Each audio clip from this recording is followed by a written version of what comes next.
बच्चियों, ये सत्पुरुष की प्रार्थना है जो सतलोक में विराजमान,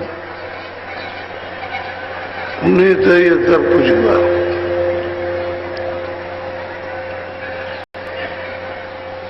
इसके बाद अलग पुरुष की प्रार्थना वो अलग लोक में विराजमान है। फिर अग्रम पुरुष की प्रार्थना वो अग्रम लोक में विराजमान है। आगे रहे तो नामी धाम, वो अनामी धाम है। उसी ने ये सब तीनों लोगों का, तीनों धनियों का ये स्थापना की। बाकी सब मौज मर्जी, इच्छा विस्तार की सत्पुरुष की हुई, सत्पुरुष ने किया। इसमें प्रार्थना ईश्वर की नहीं, ब्रह्म की नहीं, पारब्रह्म की नहीं, महाकाल पुरुष की है, सत्पुरुष की प्रार्थना। और ऊपर में अलग पुरुष और अगम पुरुष, सबके सृजनहार अनामी नाम, वही सब कुछ है, वही थे, अब भी वही है, पहले भी वही थे और भविष्य भी वही रहेंगे। बाकी उनसे सब हुआ। और हम सब लोग जितने भी है, स्वर्ग जल थल मनुष्य शरीर में, देश विदेश, सारे विश्व संसार में, वो सब की सब सतलोक से दी जाएगी। ये काल भी सतरी लोक के हैं, वहां से इनको भेजा गया। ये सारा मसाला सतलोक से ही उतरा, सबका सब सूक्ष्म से सूक्ष्म, और मतलब यह कि कारण और लिंग स्थूल, ये सब वही से आया पता। यहाँ का कुछ नहीं।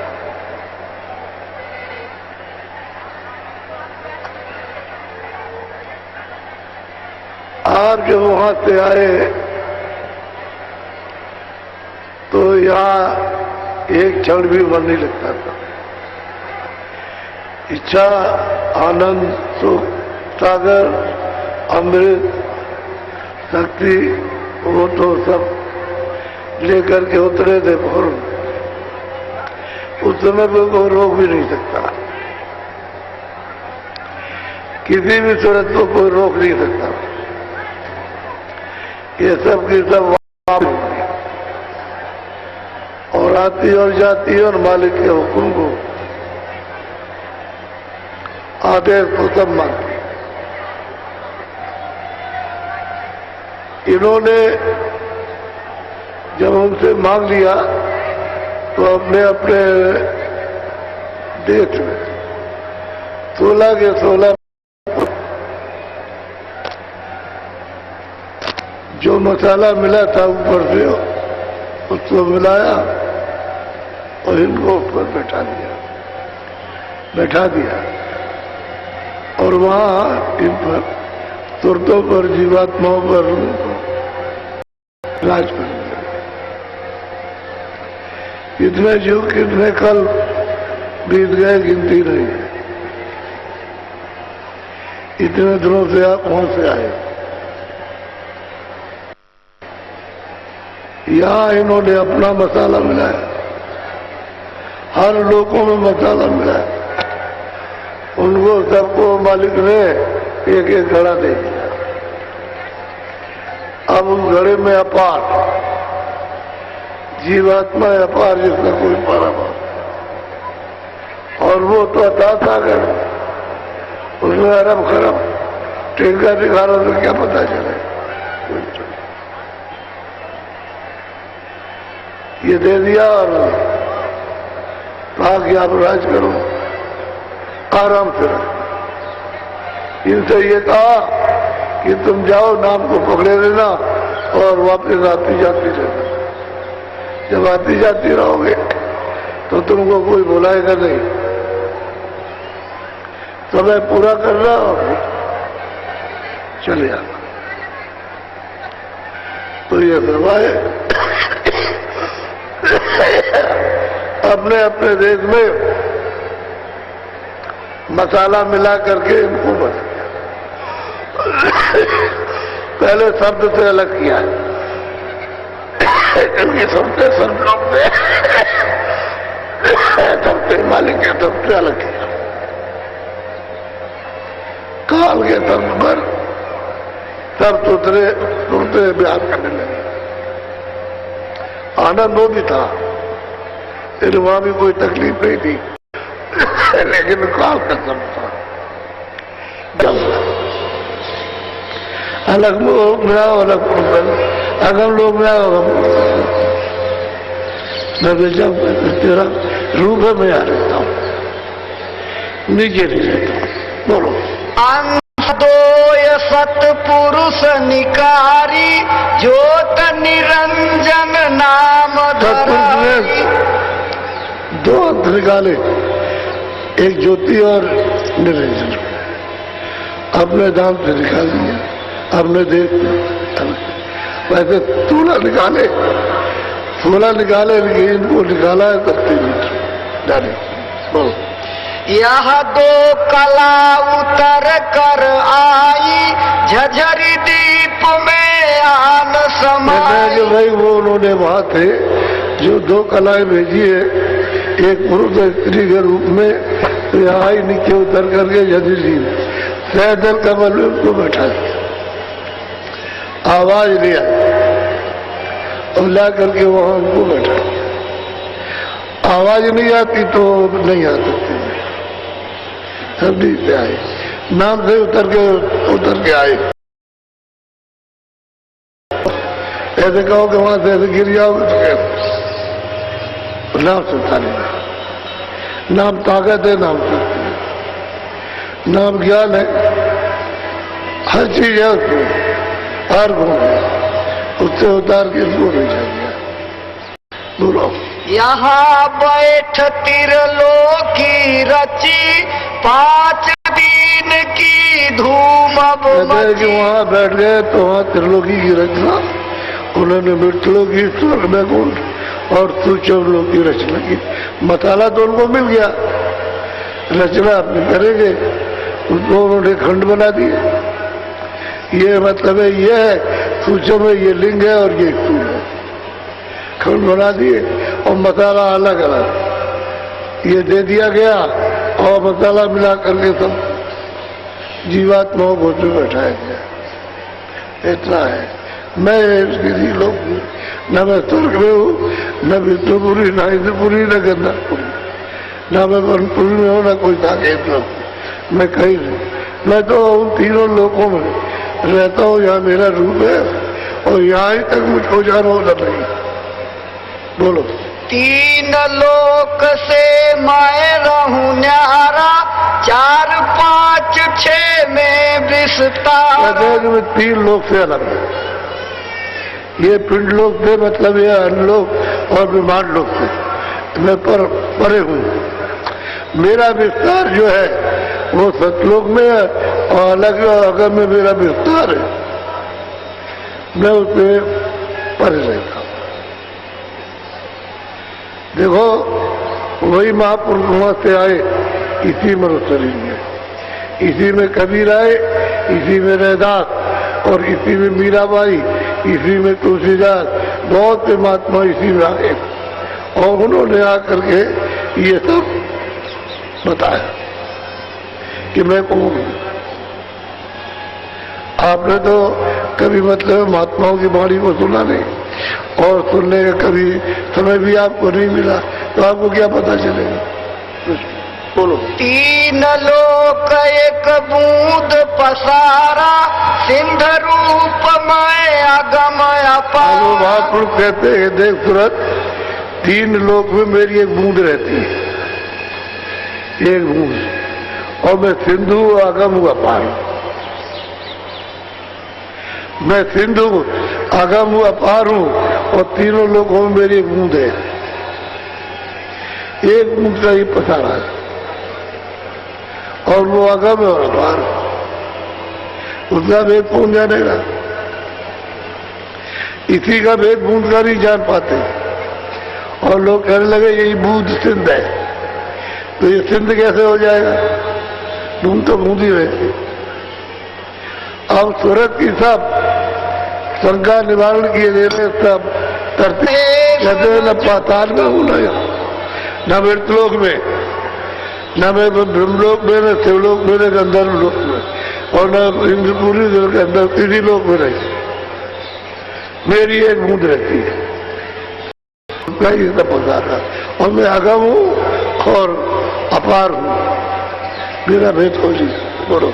नहीं गोलोक नहीं साकेत, इंद्रपुरी नहीं ब्रह्म समेत। भाई हम गोलोक में भी नहीं, साकेत के लोक में भी नहीं, प्रकृति लोक में भी नहीं, कहीं नहीं रहते। हम तो मतलब ये है कि अलग रहते, वो तो हमारा अनाम लोक है और अपार देश। बोलो। तीन लोक व्यापक मैं नहीं, बूंद एक मेरी। मैं तीन लोक में व्यापक नहीं हूँ, मेरी एक बूंद का बता।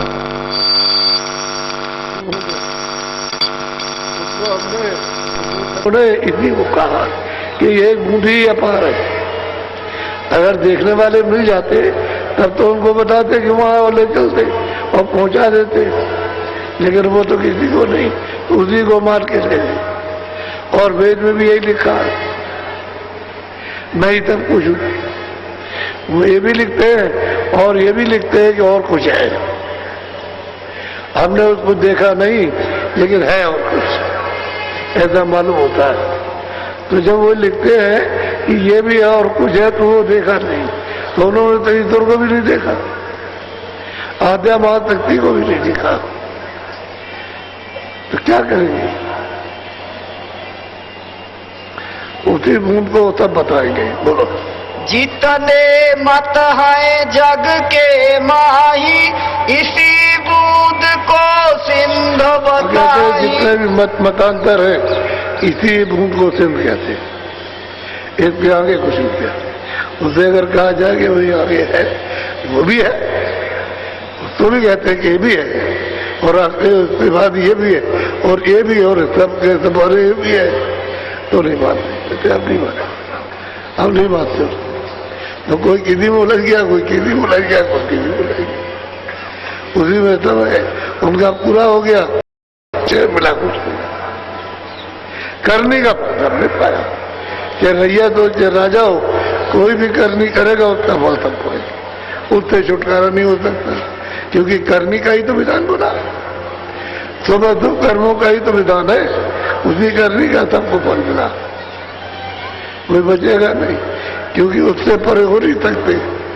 जिस कर्जे में तुमने कर्जे को लाद लिया, वो तुमको देना है, उसका फल आपको पाना है। और साधक और महात्मा इससे परे जाते हैं, वहां तो मतलब ये है कि करनी है नहीं कुछ, ये तो कुछ भी बोझा नहीं उनके पास, वो तो निकल जाते, परे निकल जाते, निर्मल।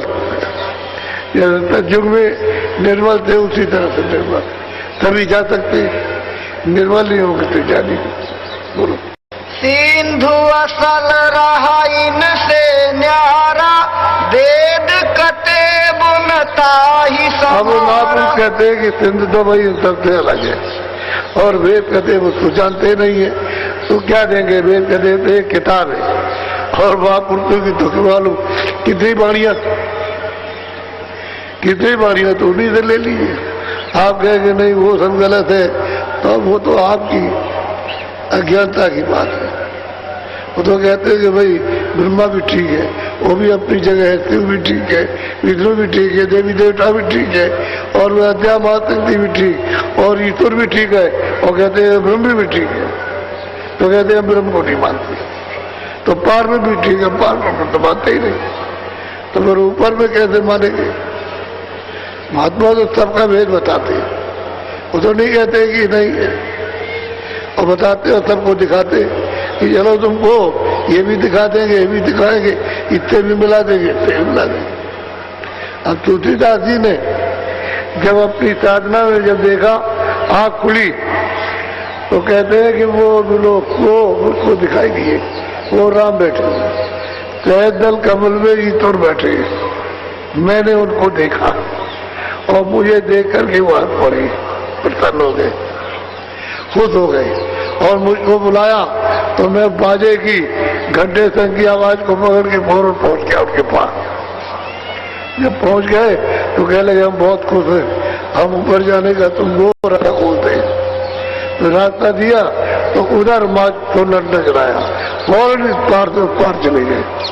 उधर खड़े हो गए, उधर खड़े होकर के चौड़े लंबे मैदान में, बिल्कुल सफेद मैदान है, उसमें खड़े हो गए तो नीचे का तार दिखाई दिया।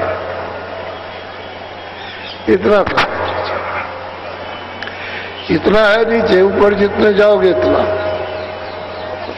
ये इतना, ये ज्यादा नहीं। तो सब चीजें इसी में दिखाई देती, अमेरिका, चीन, जापान, जितना भी जितने मुल्क है और पहाड़ और समुद्र जितना भी, सब उन्होंने खड़े होकर के सब देखा। मुझे जब देख लिया तो ऐसे करके देखते तो कहते क्या, अति विचित्र लोग क्या देखा, अत्यंत अत्यंत विचित्र लोग हैं, इनमें अद्भुत रचना। कहते हमने देखा। इसी तरह उन्होंने कहा कि हमने ये ब्रह्म हमने इसको पाया, पार ब्रह्म को हमने पाया। कहा फिर महापुरुष का हमने मतलब दीदार किया, काल पुरुष का। कहते वे सतपुरुष सतलोक हम गए। उन्होंने कहा कि हमने देखा, ये तो नहीं कहा। अब बताओ, रामायण में सब लिखा हो और तुम ना समझ सको तो अंधे बन के सुनाते रहो तो समझ में क्या आएगा। अगर देखते होते तो वो सुनाते, उन्होंने देखा तो वो लिखा। वो तो कहते हैं हमने इस जगत की कोई चीज नहीं लिखी, हमने सिर्फ ब्रह्मांडों का समाचार लिखा। तो हम आपकी बात कैसे मान लें? वो तो ऊपर का समाचार है, न मंत्रा नाम, न केकई नाम है, और न राम है, न भरत है, न शत्रुघ्न, ये कुछ भी नहीं है। वो तो ऊपर का तरह जो ब्रह्मांडे में बंटे, वहां की यहाँ छाया है, बस इतना है।